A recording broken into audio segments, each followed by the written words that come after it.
problema es que, bueno, el capital de un coche inestable, lo primero que hacen es estabilizar el techo.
Arrel de la necessitat de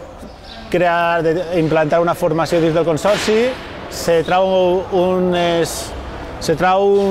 procés per al qual se busquen instructors dins del Consorci de Bombers de València per a que puguen implantar tota aquesta formació en tots els torns de treball de la província de València. Ahir se van fer les instàncies, es va presentar la gent que va voler i pensava que tenia formació i capacitat per a poder ser instructor en aquest tema. Hem donat 2 cursos als instructors per al tema de reciclatge, ficar-se al dia i també ficar-nos d'acord com anàvem a donar aquesta formació. D'ahir se va treure matèria, se van treure el temari i els PowerPoints necessaris per a implantar la formació i ara ja estem en el procés en el qual s'han començat els cursos i aquests cursos es comencen de forma simultània en el Parc de Gandia i en el Parc de Sagunt. Al mateix temps que avui n'hi ha un curs així en Gandia, en el Parc de Sagunt n'hi ha un altre curs igual. N'hi han dissenyats 32 cursos, de forma que en el mes de desembre tots els bombers del Consorci de València hagin passat per aquests cursos i així tinguin la forma de treballar siga igual en el tema de seguretat en altura, tant en una punta com pugui ser Gandia, com pugui ser Sagunt, Requena, tots els parcs tenen que treballar de la mateixa forma. Estos 3 dies de curs, el primer matí, el que se treballa és la seguretat individual en altura, de forma que el bomber sàpia protegir-se ante un risc de caiguda i sàpia utilitzar perfectament el seu EPI. El segon dia se tracta més la part sanitària, de forma que el bomber conega quines són les patologies clíniques en les quals se pot trobar qualsevol company que se penja a la vertical i quedi inconscient o tinga qualsevol problema. A més, deu de saber fer una primera valoració a una víctima que s'hagi trobat en una situació que sigui un precipitat o un treballador de treballs d'altura. Ell té que conèixer i saber quina és aquesta primera valoració per a poder fer una evacuació segura d'aquestes persones. I el tercer dia el que fem és aplicar el procediment de treball del Consorci de Bombers de València en el tema de seguretat en altura, de la qual forma els bombers saben ells perfectament el que tenen que fer des del principi fins al final. El comandament fa una valoració de l'escenari i se plantegen uns supostos pràctics de forma que puguen resoldre-los. Així en el simulador tenim plantejades les pràctiques, són pràctiques d'autoevacuació i després pràctica d'evacuació d'un confinat, un bomber que ha caigut en un confinat, i després també tenim autorescat i el que és també un supòs pràctic d'uns pintors que han caigut d'un andami i fent la simulació per a que s'apliqui tot el procediment des de la part individual, el bomber treballant en el seu equip individual, la part de com deuen de fer la instal·lació de seguretat i la part de neutralitzar els riscos que tenen en aquesta actuació i la part de l'evacuació i el salvament de la víctima. Tenim el que són servicis de no emergència, poden ser sanejaments de façana, apertures de vivienda en els llocs on no cap un vehicle d'altura, i després el que serien servicis d'emergència és treballadors de la construcció que cauen a fossos, cauen a huecos d'ascensor, pintors en façanes, treballadors d'altura, grues,